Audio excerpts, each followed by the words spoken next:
Welcome to Heidi Relationships. Today, we'll read some more stories from Reddit. But before we start, I would really appreciate if you could subscribe to the channel, like the video if you enjoyed it, and maybe leave a comment down below. That would help the channel a lot. Thank you very much in advance. The first one is titled, I came back from my deployment only to find my wife with another man on my bed. You know, being in love is probably one of the most beautiful things in life, but it's also one of the most dangerous things. Life is all about risk, I know that. I joined the Marines as a private. Now I'm a corporal, busted my ass, but I'm here. I want to stay a Marine for the rest of my life. Or at least I wanted to. I'm in a tough spot. I married my wife 3 years ago. When I married her I was so in love. Everything she did made me smile. How she looked at me, how she smiles, laugh, plays with her hair, I loved it all. Now I don't know if I love this woman at all. I was deployed for 8 months. Now while I was at base, my brothers at base would always tell me woman only marry soldier for benefits. You know, benefit pays, healthcare, education, vacations. All that. They say wives gets lonely when we get deployed and bring home a friend while I'm here. I didn't listen to any of this, right? Not all women are like that, right? Well, I don't know anymore. It's not my place to say every woman is like this now. When I flew home, I had to take a 12-hour flight. I wanted to see my family so bad. A wife and a beautiful princess. Being away from my baby is like getting punched in the stomach a billion times until I see her again. Although, I chatted with her all the time. I go inside thinking they were there. I saw no one home. I sat down waiting for them. Called wife and she didn't pick up. No text, nothing. I went to the kitchen and I started hearing some thumps. It's coming from the basement. When I opened the door, I heard a guy moaning. I head down quietly. It benefited me that we have very soft furry-like carpet. And wow, I caught my wife blowing my someone I graduated high school with. We weren't best friends or anything, but we did know each other. I couldn't believe this. Now I don't play this crap. I jumped on the bed and beat this man. Not brutally like other guys do, but enough to give him a black eye and a busted lip. He knew she's my wife. He knew I was away. Wife was screaming not to hit him. That she's sorry. Since that moment, my home was being at base. This home is nothing but ruined memories. My brothers were right about marriage, about my wife. Never again will I trust my wife, or if I divorce, I want to stay a Marine, which means it'll be a waste of time to marry again. Yes, we are still married. This was not too long ago. I regret staying with her every day. I look at her now, when she smiles at me, I just look away. When she hugs me, I just look at something else, putting one arm around her. When she tries to kiss me, I turn my head. Our favorite thing was to try out something we've never ate before.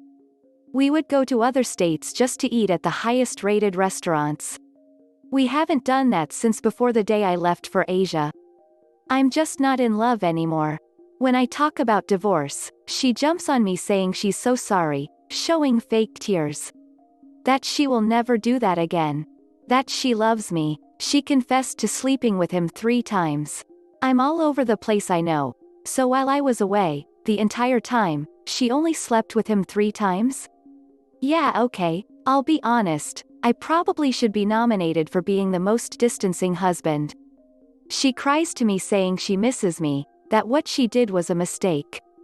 That she'll do anything for us to be the same as before. We don't argue, but we are more than distant than enemies. She constantly suggests for us to go see a counselor. All they're going to do is tell us to make up. Anything that involves touching her, or making eye contact more than 1 second, I'm not doing it. That's why I'm not going. I wasn't worried about my daughter. She looks so much like me. She has my ears, eye color, and my blonde hair. I don't need no DNA test. And even if she wasn't mine, my life. I would never leave her. She's the reason I don't divorce and finish off my marriage. One of my brothers at base didn't rub it in my face. I remember they are saying, when you go home and find your wife on your bed with someone else, We going to say we told you so. But he didn't say that. He said I'm ruining my life with the right person. He said if I don't divorce, I will be miserable when I could find someone great. Yay, sure. A user in the comments said, yeah, JPS, all women are not scum. Just as all men are not scum. But Op sounds like a decent dude. But all it takes is one scummy cheater, male or female, to forever alter a good human's perspective. That's what sucks in this life, and the cheaters don't recognize, or care, before they cheat. They aren't just committing physical infidelity. They are ruining someone for life. Or at least altering them in a negative way for life. It sucks. There has to be a good person gutted because a bad person showed their true nature. I had to wonder reading his post if she would have confessed eventually or he'd still be living the lie she created. It had to suck to find out she was cheating, especially like that. But living the lie and finding out later would have been much worse. Mad props for, dismiss her now. Yeah, she needs to be dismissed, and court-martialed, because she is rank. Another user said, I had a buddy I served with. My best ducking friend, the kind you can trust your six with. We were on a rotation at NTC. It was 30 long days full of work and fun with the best group of ammunition specialists I had the pleasure of serving with. We get back to his town home. I crash at his house since he was closest to our unit, reserve by the way. He walked in on his then GF with another guy who we later found out had been sleeping with for like 3 years. My buddy lost his crap. I had to tackle him and pull his Glock 19 out of his hand before he ended up in jail. Dude ran when he saw the gun and left his pants and shirt on the floor. I had to stay with him and tell him off the ledge. I personally thought those two were the model of a perfect couple too. Duck Jody. The next one is titled, Update from my last post about 2 months ago. Caught my wife in bed with another man. I had a huge depression. Going through a tough divorce, but I always had my little star with me. My baby comes and hugs me and tells me she loves me. She heals me. I'm feeling much better after a long painful couple of months, but I'll continue. Damn, the pain I had to endure in boot camp is league from this. So, I'm going to continue from this. And I got my little star with me. Who knows, maybe I'll find another woman again, but it won't be anytime soon. I learned 2 things: I can't trust people, and marriage is such a waste. Wow, I just have to be there for my daughter and myself. I hope you guys are staying safe. You'll be surprised on how many people are still getting sick. The next one is titled, I didn't give my twin brother my kidney because he had an affair with my girlfriend and then outed me as bisexual. I was told to post my story here and figured this was my revenge cast. Fake names for obvious reasons. Me equals Ryan brother equals Sebastian mum equals mum dad equals dad sister equals Jane best friend equals Isaac cousin equals Kai backstabbing cow equals girlfriend husband equals Daniel. Ryan and my twin brother Sebastian have never ever been close. In fact, he made life hell growing up and my parents didn't help by playing favorites, getting him better stuff on our birthday, only going to see films he liked at the cinema and giving him extra money for housework despite us doing the same amount of work. He would always put me down, belittle me, bully me with his friends at school, break my stuff and his then blame me, and was just a pain in general. Growing up, the only people I knew to rely on was my older sister Jane, my cousin Kai and best friend Isaac, who all knew what an awful person my brother was. Anyway, cut to when I was 17 and I had my first girlfriend, someone I loved very much. We didn't have sex because she wanted to wait till her 18th birthday to lose her virginity, but it turns out that she was having an affair with my brother behind my back for half the time we were together and only got caught when it was revealed she was pregnant. I was crushed. She knew how much I hated my brother and she saw some of the awful things he did to me, but she still went and did that. Cheating is bad enough, but to do it with him of all people. I punched him in the face and broke his nose and made him lose a tooth, but according to my parents I'm the one in the wrong, and now we have to help this girl who is carrying my brother's child and have to help support them. My brother then said he had no intention of being a father and told my girlfriend to get an abortion. She then ran out of town, and I never saw her again. Don't know if she had the baby or aborted. All I know was that she was gone, and my folks were still praising my brother as the golden child. I was still the black sheep and failure as usual. Another year goes past and me and my brother still despise each other, but I had started dating again. Was a long while, but I found someone. Found a boy I liked. I am bisexual, and this new guy Daniel I had met at college caught my eye. He was deaf, and I studied sign language out of boredom, so we got talking and things just seemed to click. We date, fall in love, bring him to my friend Isaac's party to introduce him to friends, and all feels great. At this point the only one who knew I was bi was Isaac, but one day walking into a cinema holding my boyfriend's hand I bump into my evil twin. He points, laughs and says some homophobic remarks. I tell him to go duck himself and I go see a movie with my arm round my boyfriend. When I got home after dropping my boyfriend home, I knew I'd be facing something as I walked through the front door. I saw both my parents on the sofa, my mother crying about how on earth could she have given birth to someone so disgusting. Was it too much to hope she saw the light and was talking about my brother? But nope, she was talking about me and how I'm a stain on our family's name. My father gets up to yell at me, spout homophobic remarks and slurs. At this point I see my brother up the staircase with a crap-eating grin on his face. He then comes down and says he is uncomfortable with sharing a room with a gay, and my folks kick me out there and then. With what little clothes and money I had, I gone to Isaac's house, and his family took me in, where I stayed for 6 months, actually experiencing familial love and affection, and Isaac's mother and stepdad I consider my own parents now. Eventually me, Daniel and Isaac all get a 2-bedroom flat together and all is good for the time being. So cut to December last year, me and my boyfriend, now husband Daniel, are married. Isaac was my best man. My sister and cousin Kai walked me down the aisle. I have a brilliant job in graphic design, have my own house by the sea, and life has never been better. However, I got a call from my sister that my brother was in hospital. I hadn't thought about him that much over the 9-year period since I was kicked out, but being reminded of his existence brought up a lot of painful memories for me. I was told by my sister that Sebastian wanted to see me and that it was urgent, so I went to the hospital he was in and met my sister outside the front entrance.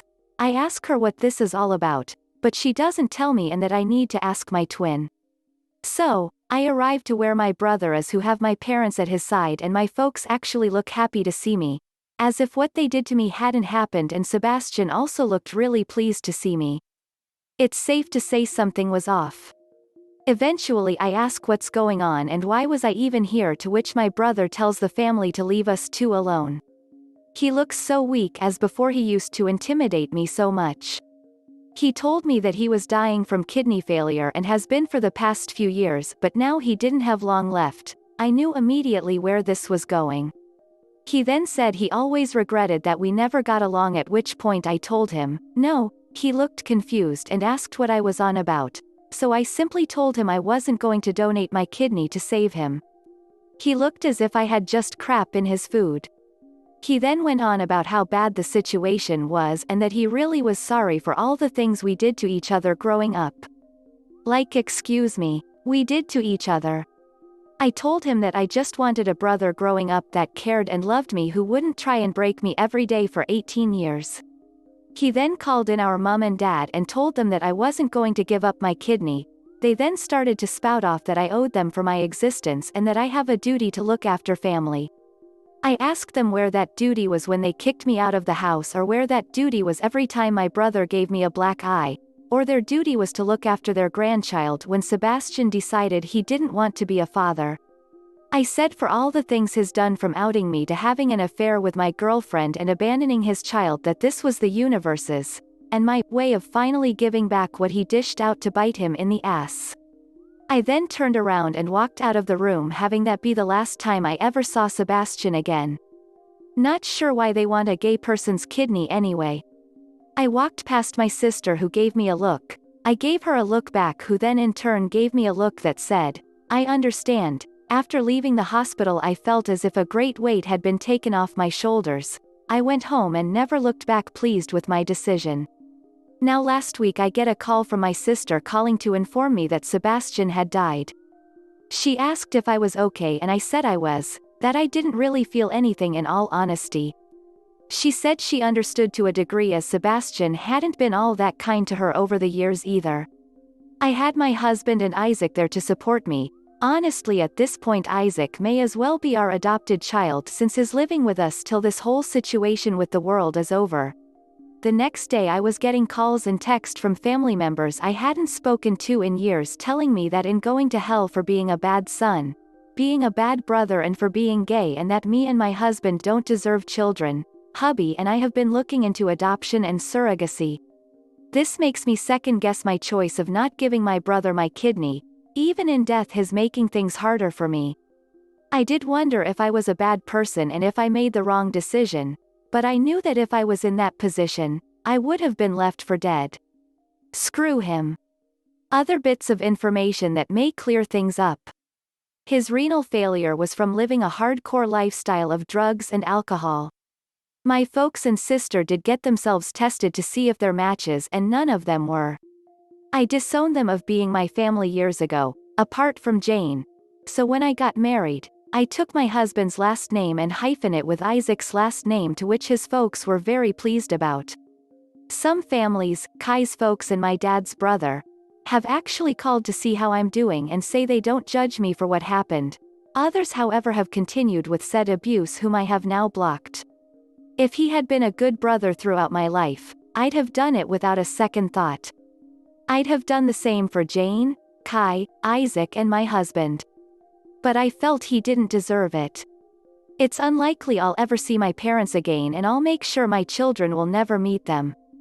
My revenge to them will be being a better parent than they ever were. This is the end of the video. I hope you enjoyed the relationship stories. Please don't forget to subscribe to the channel, like the video and write a comment. I really appreciate your support and it helps my channel so much. Thank you.